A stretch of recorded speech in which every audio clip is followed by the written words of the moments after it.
3 ball from CG43. They're in front. This is flat out ridiculous. From a beautiful left hand, in and out finish, the old-fashioned way. Newell gets to the basket with one to come. From there again. You have got to be kidding me. Tyson step, wraps it up. Hello, everybody. Welcome back. NBL Pocket Podcast, 31st of January, 7 o'clock on the East Coast. So that makes it, 4 o'clock, Kenyon, over there? 4:08 p.m. It's like clockwork. Welcome, NBL Pocket Podcast. What are we talking about today? Melbourne United, bit of Perth, Sydney. We got accused of being, on Twitter, too, one-eyed centric for Perth and Sydney. What can I say? Those teams pay the bills. They're the most popular. Talking about Bogut's comments. No one else is. We may as well do it. Aaron Baines, Southeast Melbourne. Josh Giddey might get a mention. Kenyon, how are you? I'm good. It's been a hectic day. It's been a hot day in Perth. I've been struggling, but that's all right. Here to talk basketball for a while. We won't keep you too long today. No. We've got a few topics. I've also got to get the hell out of here. I've got things to do tonight. Yep, so we've all got things to do. So let's start at the top, work down the list, and see what we do. Melbourne United, they're 3-4 in their last 7. Any need for concern in your mind, Kenyon? Yes. Oh, I'm the opposite. Why do you say there's need for concern? Well, maybe that's a little bit dramatic, but I channeled my internal Damon Lowry there. Now, look, they'll be fine once they hit playoffs, I think. But I'm slightly concerned, just slightly concerned that they might be taking the foot off the gas just a little bit too much. And can you rediscover form once you've been playing poorly for a period of time? I think they're hitting the skids at just the right time. This is when you want your lull, and they'll win their last, how many games they got left? 3 or 4 or something like that. Or they'll win a good percentage of them. So I have no concern about this team. But the only concern is the same concern that's been there the last couple of seasons. Will Golding see out the finals or playoffs, whatever you want to call it? He's been hurt in the last 2. He's not any younger, and the burden on him not any smaller. So I have that legitimate concern, but I have no answer to that yet. But no, I have no concern. But you have a slight concern. Yeah, look, I'm just worried they seem to have become a bit clunky. When the season started, the ball was zipping around. Yeah, true. Lots of cuts off the ball. They were finding easy baskets, getting open looks for Golding and Clark, and that's just dried up a little bit. But so between that and then you've got Dellavedova, whose early season scoring efforts have just totally fizzled out. He did that last year as well. Or not the last year, but the last year he played, pardon me, yeah. Yeah, just so he cannot be relied upon. You got JLA, who was out for a period of time, so they've got to reintegrate him back into the team. But Hukporti sort of demanding more court time as well. So you got a lot of mouths to feed. Yeah. So I worry about how they might make all that work. Moving to a different team, are you more concerned about Melbourne United or Tasmania, who are 12-12? We had them as an MVP championship favourite. That's an ice cream truck. Is that over here on your end? Can you hear that? It's bloody loud. Hungry. Yeah, mate, that's. I told you it was a hot day. They got the ice cream trucks. Mr. Whippy knows which side his bread is buttered. He's getting out there. The flies don't sit on him. He's on the move. More concerned about Melbourne or Tasmania Jack Jumpers? 12-12, they're just so blasé. Yeah, you're right. That's a great word for it, Joe. Blasé. That is an excellent way to describe it. It's like they can never get all their guys for our playing Tasmanian well at once. Listeners, that means kind of boring. No, just kidding, guys. You're great. Come on. I will say, though, statistics tell us 50% of the Tasmanian population is illiterate. That's not a joke. That's a real statistic. You can look it up. Wow, but 50% of the Tasmanian population have 2 heads they can put together. This is true. Then 2 makes 1. When 2 become 1, if you're to believe the Spice Girls. But tell me, Jack Jumpers, more concerned about them than Melbourne? Yeah, I am. Because I think Melbourne still have a really deep roster of good players, and they come the playoffs, I would hope that they would figure it out. Tassie just haven't seemed to really play any games where everybody gets going at the same time. It's a bit of dueling banjos between Milton Doyle and Crawford. Thank you. We've got Magnay starting to come into a bit of form, but he's still not at a point where I trust him to carry a team in a playoff situation. Yeah, right. So I just, Lee is in foul trouble, game in, game out. Here's my assessment, right? They couldn't trust Magnay to be healthy, and now he is healthy. They spent their influence spot on Lee, who's a really good player, but now they can't really share the court together. So there's a bit of a logjam between them. And then they couldn't go out and get that other sort of wing scorer kind of player. Obviously, they've got Doyle and they've got Crawford. He's all right. Crawford's looked very small. Teams are kind of starting to figure him out. But I don't like their ending five. They've got Drimmick on at the end of games. I'm sort of, and then early on in the year, it was McDonald, I want to say. Now they're going with Drimmick, and Roth seems to be in love with that, but they're in games. They're always in games. And then they kind of drop them. So I'm worried about their closing five. I think there's a lot of turmoil as to who that five is, and that's what's costing them games. But maybe I'm oversimplifying things. No, I don't think so. And I think also, like others have already said, the defense has always been the thing that they hang their hat on. Yeah, and that's not quite so good this year. So how does that work out? You know, do they find a way to play defense in the finals? I don't think so. I just think they don't have that in them this year, and I think they lose a lot with Crawford at that point guard position. Yeah, he just teams are going to start to figure him out. He'll be really keen to watch in the finals. We're now going to move on to Perth. So we've covered off Melbourne and Tasmania, Perth. We're about to do Sydney thereafter. Before I get to Perth, is there anyone else we should be talking about? Do you think there's any contender outside of those four? Or am I wrong in even including Sydney in the conversation? Oh, well, Sydney's not a contender, so you shouldn't really include them. Okay. Brisbane, nope. Nope. No. New Zealand, nope. Maybe Illawarra. Oh, go behave. Or maybe Adelaide. They've just left their runs too late. I kind of agree with what you're saying, but the run's too late. They're not going to have home court against the Melbourne or Perth. They're going to be mincemeat, I think. But so you think? So it's Melbourne, Tasmania, and Perth are the big contenders. That fourth one, you're saying it's? Are you saying it's Illawarra or are you saying it's Sydney? I'm saying it's Sydney. I'm saying it's Illawarra. Yeah, I just can't look by. I don't know, Sydney. I just think the talent's there. Who'd they beat the other day? Melbourne. They can play. They just hate their head coach. Yeah, there's no other way to put it. And that's the contrast, isn't it? Illawarra love their head coach. Well, they got rid of one, you know. So look, you want to once you're a part of a firing, you can't really hate the next guy. So, maybe it's you. It's like the second or third divorce. Maybe it's you, pal.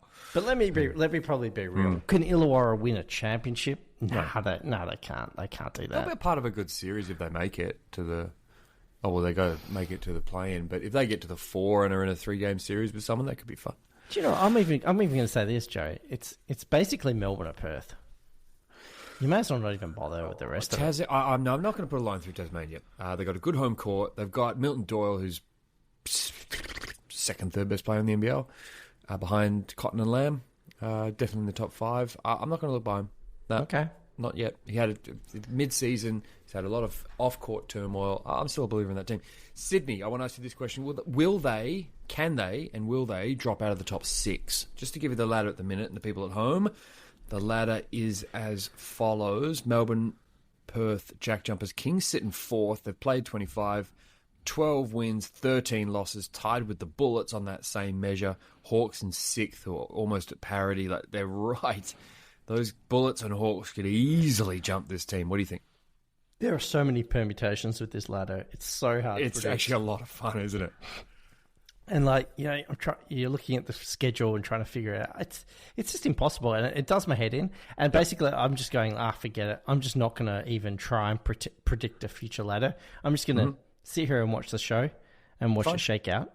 But the question is, do I think they'll get in the final 6? Do you think that's what you're asking me, right? Sydney? I'm asking you, are Illawarra and Brisbane going to jump them? That's what has to happen for them to fall out of the 6. Yeah, I don't think so. If anything, I'd say Brisbane might fall away. The Hawks are making it. Yeah. So I'd be more inclined to say, somebody like an Adelaide might sneak in somehow. Ooh. And come on.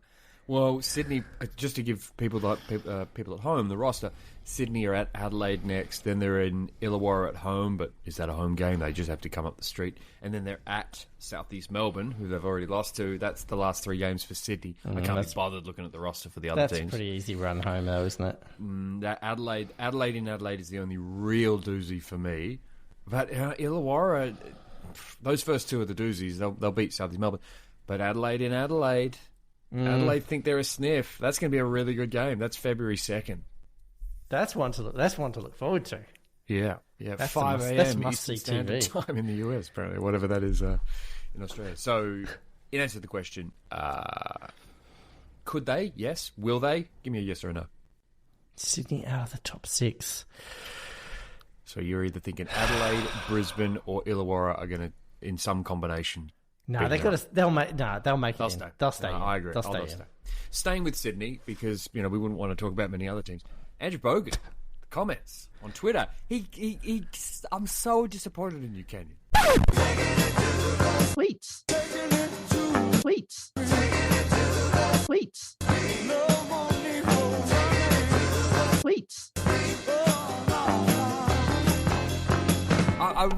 I was so disappointed. You took the hook, line, and sinker, and you came back to Twitter. Tell the people. Came back to Twitter for the one tweet appearance, special appearance to tell Bogut he was being an idiot. And then you think you're out, they reel you back in, pal. I know, it's frustrating. And then I've logged out again. I'm like, I'm not doing it. But yeah, one punch uppercut. Bogut, it made me so frustrated and angry, and the double standards in play here just drove me up the wall. Go on. Like the league fined Adam Ford for making some assertions or some opinions in an acerbic way about the way the referees call things, right? Sarcastic, kind of, the calls were great. Really. Yeah. It was very heavy-handed. You could tell what he was doing. There was no subtlety, but you're right. It was done. But you know where there was no subtlety? In Andrew Bogut's offensive tweets towards the LGBTIQ plus I will say it was community. You're right. It was more aimed at the Pride round idea. I think his rationale would be, I'm taking shots at the Pride round and the NBL's sort of fake posturing rather than the community itself. But it didn't read that way. It doesn't look that way. And also, it's just stupid rhetoric anyway. Yeah, and like the NBL, he may think it's fake posturing, but for them, it was a branded round. Like, you may question their level of commitment, but they did it. Yeah, they were pushing it. Yeah. The chips are on the table. Yeah, and then they could have easily it would be easier to not have done it in the first place. Yeah, so you're right. Yeah, you've got that happening. Then you've got how's that going to? So Isaac Humphries came out last season, right? Yeah. So first of all, how does it make him feel seeing that? You'd assume poor. Secondly, what about the next player that wants to come out? Oh, he just wouldn't bother. What, you just got Andrew Bogut. Also, just maybe reporters who want to come out, or fans who want to come out, or statisticians who want to come out, or coaches who want to come out. But yeah, players. Yeah, and he's just got to go the easy, low, cheap shot, and hide behind a hearty heart. Isn't that funny? It's just like, grow up. What's an appropriate response and/or punishment? Well, there will be none. There has been none. Are you kidding me? I mean, I do have to not hand it to Bogut, but when you give someone that amount of license, and the basketball community is so bad for it because it's such a thimble little circle jerk of people. When you've got license, you take it. I have a license to drive. What do I do on weekends? I drive my car. Bogut's untouchable. The cucks have no recourse. So my answer is why wouldn't he? If you're not going to get in trouble for it, test the boundaries. And that's the issue. And it's not just the NBL itself. The NBL, I can see why they'd want to shy away from it. Why would they want to reprimand their owners, bring negativity, so on and so forth? But even like the outsiders, the guys who write about the league, nothing. No, it's a good story too, but it get clicks because it's got, if you looked at it, purely stripped it away and took away the basketball element, it's got LGBT, it's got very clickbait potential. You get good reads on it. But, I've seen the reads these guys get, and I can assure you getting good read numbers is not the objective. So I'm down on it from that standpoint. I think, as you say, coaxing it behind lame jokes and shitty puns. Yep. It's like, That's just pathetic. Anyway, we've spoken about it. I like to think that gives us some cred, but not a lot. Yeah, I just think he has so many opportunities. Bogut has a platform, and he just can't elevate himself above the suburban Bogan. It's yeah. I mean, anyway, we don't endorse it. No. And if we had any sway, we'd get our cock and balls out and do something, reprimand him in some way. Moving on. Speaking about another big man doing bonehead plays, Aaron Baines. What's this? Are we witnessing? I made a tweet the other day. Alistair Lynch played for the Brisbane Lions, funnily enough, another Brisbane team. And I think in the 04, 06, 07 grand final, went out swinging, got a 10-game suspension just before his retirement, was punching anyone and everyone in the face. And I feel like that's what we're seeing with Baines, but over the course of 2 seasons where he's just stepping on the court incensed. Mad. Yeah. My question to you, Canyon, is boneheaded, a reaction to trauma where, oh my God, my career is done, I can't play well anymore, and lashing out, or just got a real dislike for Lat Mayen in particular? Where do you put it? I think he just seems like, I mean, maybe Lat Mayen has an ability to say a few words at the right time. Who knows? Who knows? We don't know what happens on the court. But Lat Mayen is seeing a guy who's made $100 million playing basketball, boomers, so on. So he wants to take it. That you, as Aaron Baines is an older guy, you got to realize he's going to want to take some shots off you. Yeah. And you got no problem giving it back, but keep it kind of within the realm of play. He doesn't even try. Yeah, and what should you care if some young punk says a few things? You just look back and say, hey, man, I played in the NBA. I've got a championship ring. I've made plenty of bank. Just Plenty of bank. Enjoy your little chat. But no, he seems to me like he's kind of like, those guys, I'm going to go back to the social league situation, and they're a bit past 100%. I was going to do the same thing. Packed on a few kilos. They have memories of when they were better than what they are now. Yep. And they just get angry about it. There's some young punk taking them. And he's like, 5 years ago, I could have destroyed you. Yeah. And now I can't. And I'm just angry at myself. I'm angry at the world. I'm angry at my body. I'm angry. So I'm going to lash out. Probably should have ended it after last year. I just think this is a tough thing when, everyone around you saying, no. Look, when he came back and signed with Brisbane, people were like, no. The NBL is going to be a springboard back to the NBA for you. People said that shit out loud to his face. Yeah. You can't give people that level of false hope, sure. Like, no, things will get better. That's fine, but not that level of BS. And he's bought it. And I just think, maybe like an assistant role or a train. It just, the on-court. I want to ask you this. The hit on Clark, dirty, inconsequential, accidental. What do you think? Bit dirty. I thought it was dirty. I think, it's tough. He's such a big guy. Everyone's going to ricochet off him. And Clark kind of was turning and led with the head. It's right on the line, but I think in modern sport where, the rules have changed. Like, this is sport's not as tough as it was. We know about concussions, so you can't just bash guys around.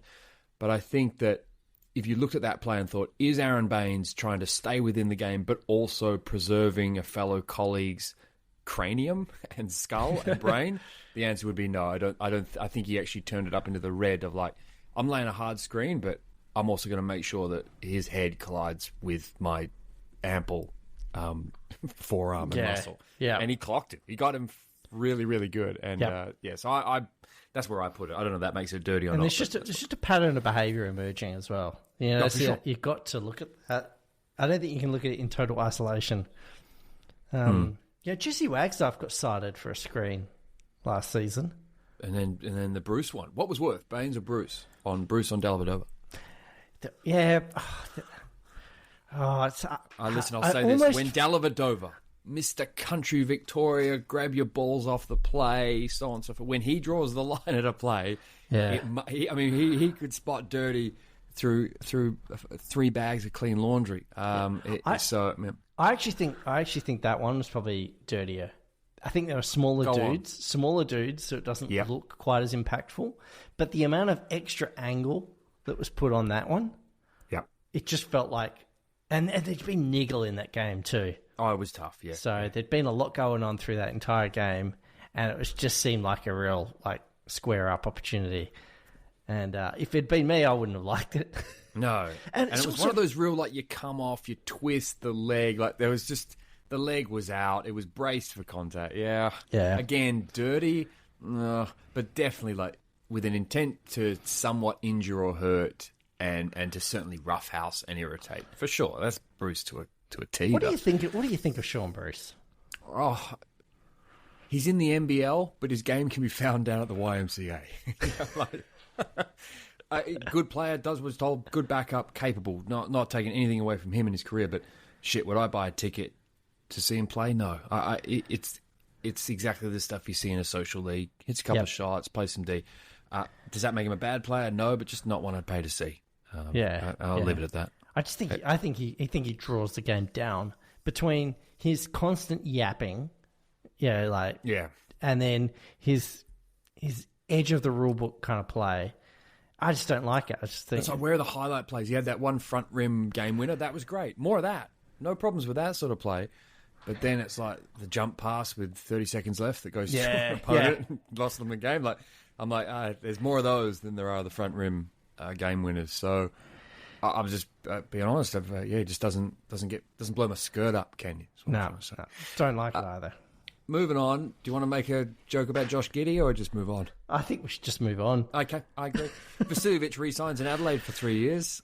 This is an interesting one because, again, we're kind of talking about Adelaide in the with the context of Sydney. Hey, they're the three biggest markets: Perth, Melbourne, Sydney. What are you going to do? It's interesting. Remember when they signed Cooks, right? Cooks was hurt. He'd come back from, I want to say, Germany. They went over the cap to sign him, and the Kings cut Kwani, who hasn't actually reappeared in the NBL for some reason. They went into the red, into the salary cap to sign him, basically keep him on the bench, and then it paid dividends. A couple of years later, he was an MVP. They win titles. Yep. The Vasiljevic thing is very comparable, where he goes over the NBA, goes to Europe, tries that thing, comes back, and for some reason signs in Adelaide. Now, Sydney seemingly had this off-season where they got fed up with waiting on Chet, cut him loose. Huge mistake. Did the same thing happen with Vasiljevic? They came out and said NBL contracts don't give clubs the sort of protection over their players, blah, blah, blah. Is that a coax or a cover-up for we wanted an answer and we were impatient and let him walk? Because that's the type of guy they probably, if they were gutsy, would have probably cut Valentine and brought him back and run with two imports. If you could, 2020 vision into the past, do you think that's what they would have done? And what do you think of Vasiljevic? That's an interesting question. And I wonder, actually, if it's that at all. I wonder if they're quite happy that he kind of moved on. It couldn't be, could they? Like, he's playing better this season in Adelaide than he's ever played at Sydney. Except maybe that first year when he got hurt. I just wonder if there was a personality conflict. He seems to fit their MO perfectly. Loves a chat, speaks before he thinks. He's Sydney from I don't know. Central to Wollongong. I just wonder if there was too much of that. Maybe he was trying to upset the pecking order. Maybe he didn't respect the top dog.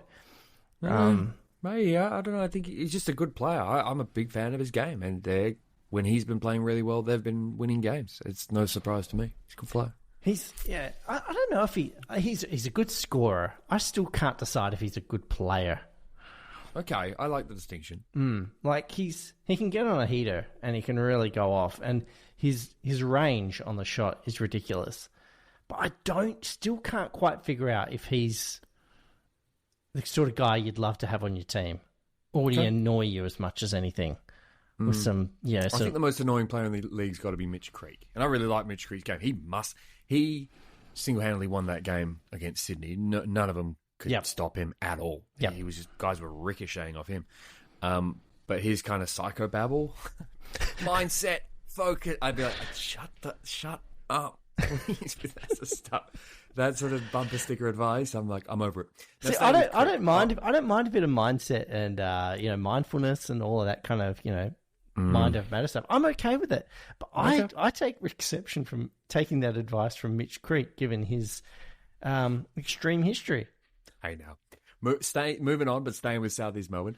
Do we all owe Simon Mitchell an apology? He potentially had a similar team to this season. They had injuries, similar roster, probably not even as good. And he never let his team sink like a stone, except maybe in the expansion year, the first year he had them. Mike Kelly just has control of teams that just sink like stones. He had cans with Machado and Oliver. A few injuries happened. Boom, bottom of the ladder. Yep.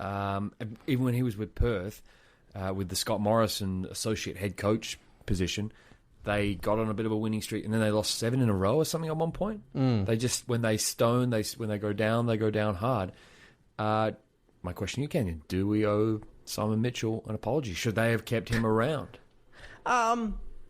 Well, yeah, he certainly could have done equally as well as what they've achieved this year. So they've gained nothing. I still think it was time to move on from Mitchell. I think the voice, people have become tired of the voice. Yeah, so right. I think they needed a fresh start. But my take on Mike Kelly, so I've got a bit of a theory here.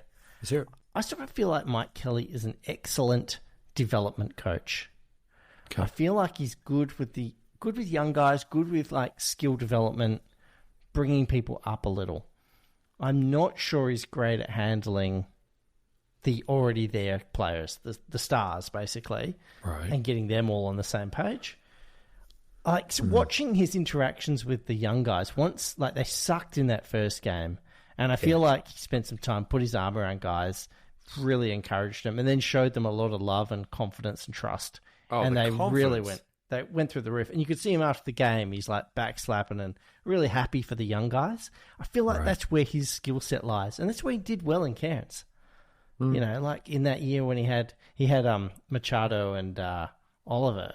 Machado, Oliver, and DJ Newball. But then he had a whole bunch of pretty young guys, if I recall correctly, on the bench behind it. Yeah, had you kind of Mirko Jeric and a couple of guys who'd been around for a while, but yeah, guys who needed a shot of confidence. That's for sure. I feel like that's it. But I don't trust him as a head coach, Mike Kelly. I have a bit more of a theory. I think there's sort of a secret handshake of sort of guys that just look after each other in that sort of that Melbourne circle of guys that played together at that time. I think that's more at play than anything. I just, we said at the start of the year, like, I look at that resume and I just think, what is this the best candidate? Is this the criteria we're most looking for? Game-winning potential? I'm out. Well, this goes into my question. The questions I had for you, and it was all around head coaches. Okay, so it's a good segue. Unfortunately, I will still ask you this question and we'll have the conversation. Unfortunately, I was reading earlier and that bastard Body Nodge. No friend of the show, that man. Screw that guy. He has basically stolen all my thunder. So just go read bodynodge.com and, see what he says about the coaching. Because all my questions to you are basically he has written them down. But I want to know. I had these ideas first and then I saw his article. So the idea is mine. You wouldn't lie. I don't think you've done a many great... horrible thing, but you wouldn't lie. Yeah, and just when I thought me and Buddy were sort of friendly, he does this to me. Oh, yeah. What did Buddy say? So, and what did you think, and then what did Buddy write? I'll put it. No. You can read his article. This is not about him. This is about me now. I'm asking questions. Yep. Oh, good. So, first of all, to you, head coach conversation. Should Scott Ninnis be extended? The Brian Gordon rumours are completely false because he's going to sign in Sydney. We all know that. So therefore, there's not really a candidate. I'd say yes. I think the resume's good. Build some consistency in Adelaide for X's sake. You've had teams that just change. Connor Henry, CJ. Get an Adelaide guy who's Adelaide first. I say yes. And you notice that Vasiljevic has come out actually and said that he likes Ninnis and things are going well. So that's interesting. You get the 3-year guy. They're winning games and they play well. Yep. Full stop. Yep. So, okay, and then my follow-up question, should Modi Mayor be dumped? No. Okay? No, he's a good coach. They should have he is the best recruiting head coach. We've seen Brantley, Lamb, Pardon, Parker Jackson, Cartwright. This guy gets good players. No, I think with him, the problem, not so much with him, but with the problem with that team is more their ownership structure and, Matt Walsh was a fixture on the sidelines a couple of years ago. Now he's, I don't know, off playing pickleball or something like that. I think he's diversifying not only his funds, but his interests as well. Okay. So you think he should stay around in New Zealand? 100%. Yeah, really good coach. Okay, and now? Great recruiter, great coach. Should Abdul Fattah be dumped? No. Yeah, yes, sorry. I thought you were going to say, should he be kept around? No, he needs to go immediately. I think if it was any earlier in the season, they would have done it already.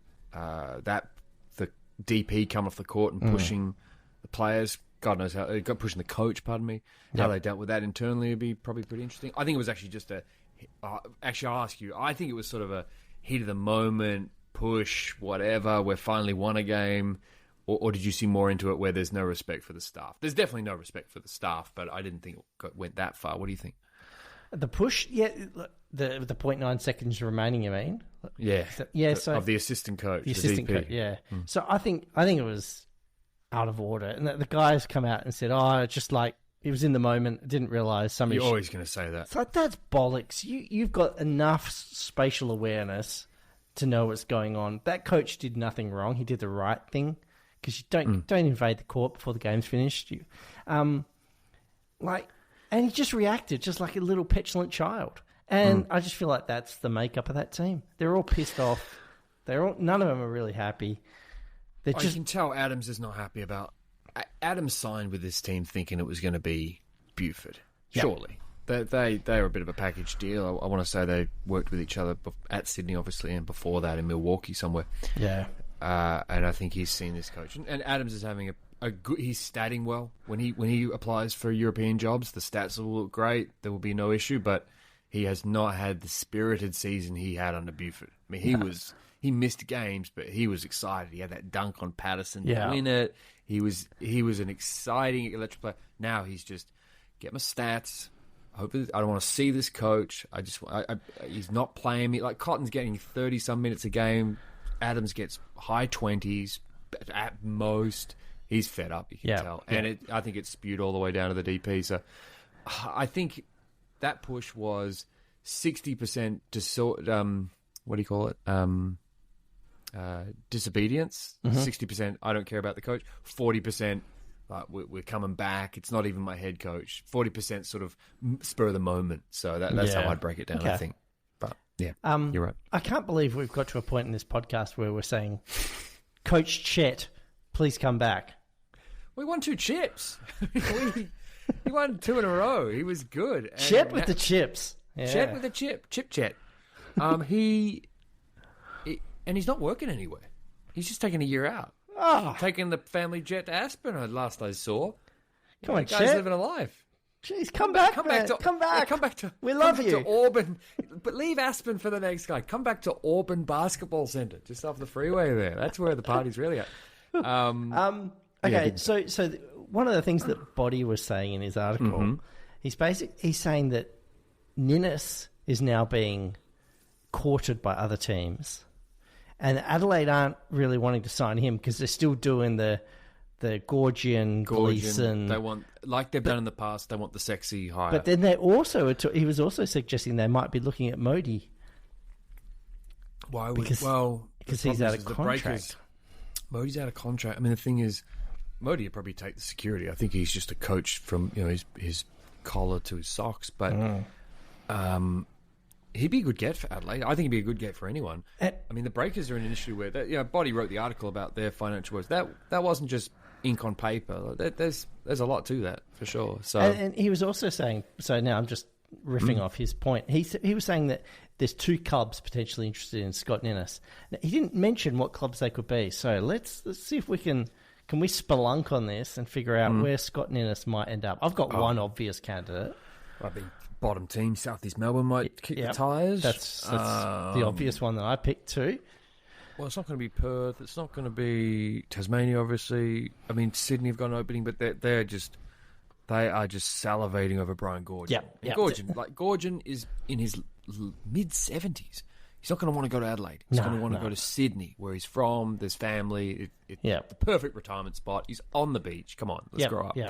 So then, who are the other teams? Illawarra, Tatum's. They're doing a bit of a sort of will they, won't they? The Hawks and Tatum. So not him. If they could get Cairns, they're happy with Adam Ford. I would have thought. Brisbane should be pretty happy. Who's the other candidate? You've just worked through it, and the only one I can come up with is New Zealand. Yeah, they did a swap, maybe. They do a swap. It's all about pay. I think with New Zealand, it's like, well, who can we get on the cheap? Because the money's a bit strapped. So maybe there is some room, some truth to that. But I think a lot of teams would be looking at Ninnis. But we'll see. It also depends what's Gleason going to do after that another NBA season comes to a close. He's still on the staff at the moment, isn't he? He hasn't He's been. still there. Yeah, he's still there. Even though his mate got given the, you know what, the NBA, proverbial. the NBA's not gonna. The NBA's a very fashionable higher league. It's a very closed circuit. They're not gonna give Trevor Gleeson a shot. I'm sorry. I wouldn't have thought so. Oh, no. I thought they might just get rid of him altogether because he was only there by virtue of his buddy. Now Doc Rivers. You never know. Maybe Trevor Gleeson will become mates with Doc Rivers. And who knows where that leads. Jeez. Doctor-patient relationship. Move on. What's the next thing? Last question for you. Yeah, last question for you. This is the last thing, full stop. What are we at? 33 minutes. Yeah, doing all right. So Doing very good. I want to ask you, Joe Core, which team of the teams we have, which one do you most enjoy watching at the moment? If you just got to watch a game on TV, which team are you most enjoy? Silence is deafening. Yeah, it is deafening. Because I can see your answer and I don't want to give the same. Because the answers aren't the same. This is going to sound strange. It's actually New Zealand, only because I really like to watch Anthony Lamb play. There are 3 guys in the league who I like to watch, especially this season. Bryce Cotton, obviously. Yep. Anthony Lamb, and before the struggles, Milton Doyle. Yep. But Doyle's struggling. But Lamb, to me, is the silkiest player in the league, more so than Cotton. Cotton's more incisive, jagged, high jump, lean into the guy, ragdoll, does a bit of that. Yep. Anthony Lamb is just that legit grease and silk into a game, could put up 20, 30, had a couple of bad games of late, but that's my answer. New Zealand and Anthony Lamb. Yeah, good answer. So You? So I went with Perth because they're kind of a dynamic team. They've got Bryce Cotton. It's always a good watch. Ty Webster is always fun to watch as well because you never quite know what he's going to do. Yeah. And then secondly, Adelaide. Yeah, they're fun. They're tough. I find them compelling because it's a really... And it's so weird because both Perth and Adelaide were the teams that I considered to be basically unwatchable at the beginning of the season. Perth were a defensive turnstile and we'd just gone through the motions and Cotton was terrible. And Adelaide were a basket case. Or worse. And just had nothing at either end of the court. Isn't it weird? I mean, we spoke so poorly of Grant Kelly and CJ Bruton, but the fact that they've turned the season around, I mean, I actually think, is Scott Ninnis weaving magic a little bit, but I also think like that team was so bad. It was almost like a trampoline. The Springs were depressed so bad that they were always going to spring back up and have some sort of recoil. Yep. But it's funny, like, I mean, I thought Mitch McCarron was a good player. They're playing him 10 minutes a game. They look great without him. All that Jason Giddey, I was never very high on him to begin with, but Sunday Detch, they kind of thrown to the bench. It's weird that there was a winning team in this roster. I mean, we hated this roster at the start of the year. We hated it. I mean, that's when they had that other import who got cut and all that sort of stuff. But I did not see them. I thought they were going to be nailed to bottom of the ladder, and they've come back. Yeah, it's amazing. And then on the flip side, I've really enjoyed watching Melbourne at the beginning of the year, and now I find them kind of distasteful and clunky. Yep. Yeah. So it's funny how it's turned around. I guess I agree. They're the teams to watch, people. Get at us on Twitter. If you want to get Canyon to reply on Twitter, you have to say something explosive, and highly disgusting. offensive. Yeah, highly offensive. The worst part is highly offensive is one thing, but then when it's masked under a joke, that it's like bad magic. It's like bad humor. Nothing angers a person more than an unfunny comedy. You can deal with just a straight up horror gore fest. You're like, that has no taste. Yeah, but you can deal with it. But it's when it's like someone trying to make you laugh and failing, you just want to punch them in the face. So that's how you get Canyon on Twitter. Can I also just quickly say, this is the last topic. I know I said last. We're going to come in under 40 minutes, I swear. Perth, team to beat, or is it Melbourne? Or did I already say this? I think we already said this, mate. Oh, well, shit. Maybe you didn't. No, maybe you didn't. No, I don't think you did. I don't think... Because I've got my stat that 3 of the last 5 MVPs have also been NBL champions, and I haven't had the chance to say that yet. Okay. Because obviously it was Cooks, it was Adams, and then the Cottons, and then it's kind of broken up by when Cotton won it and got hurt in the finals, lost to Melbourne, and then also in recent memory when Bogut won it because Cotton's hand was hurt. Yes, So it really should be 4 of the last 5 MVPs have won the chip. Yeah. Because Cotton definitely should have won that year. But Perth team to beat or Melbourne? I think despite everything that I've said in this podcast, I still think it's Melbourne's to lose. I concur. I concur. But Perth, on their day, could do it. But could they do it over 3 games? Could they win 3 games? This is the thing, right? This is my thing. I think Melbourne are so regimented and Vickerman so grounded. Really crazy. Getting into presses, taking shots. He's got that voice. Cotton's not getting the calls. He's almost like a South African terrorist. And then he's on the sidelines. Hey! He's got mental. Whereas Vickerman does that too, but there's far more...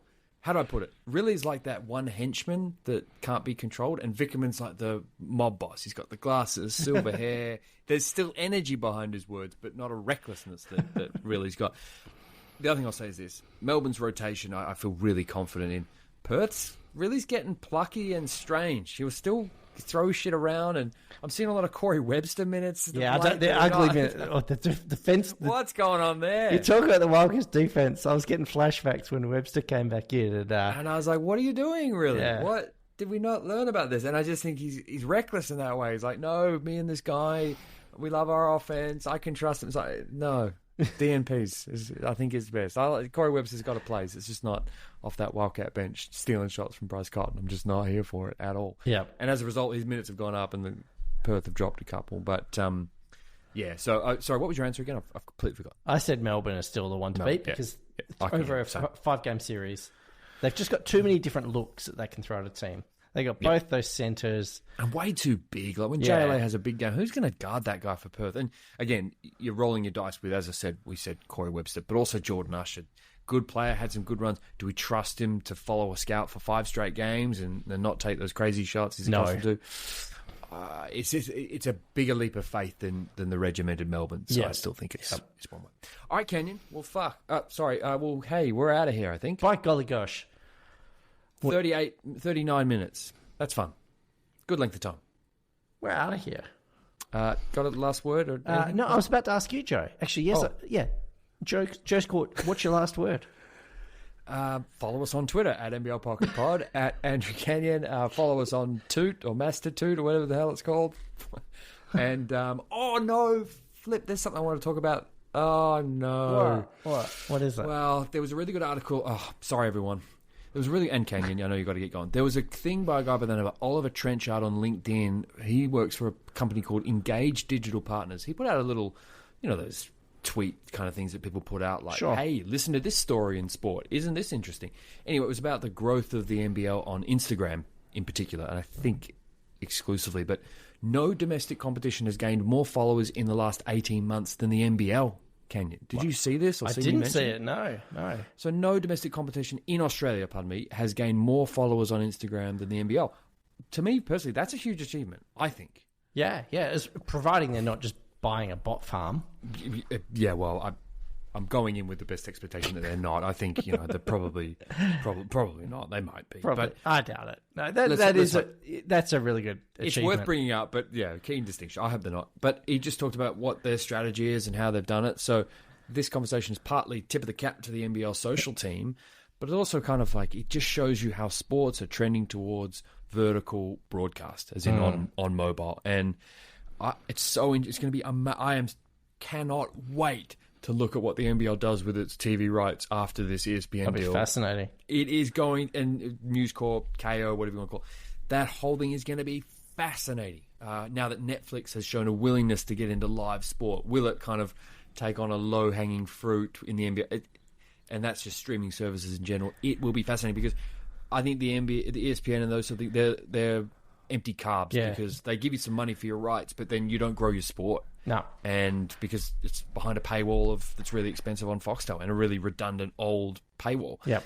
And then the adjoining content is not like your Drive to Survive, amazing stuff. The content the NBL itself puts out is immeasurably better than the other parts of that deal. Immeasurably. The stuff those guys do video-wise, fantastic.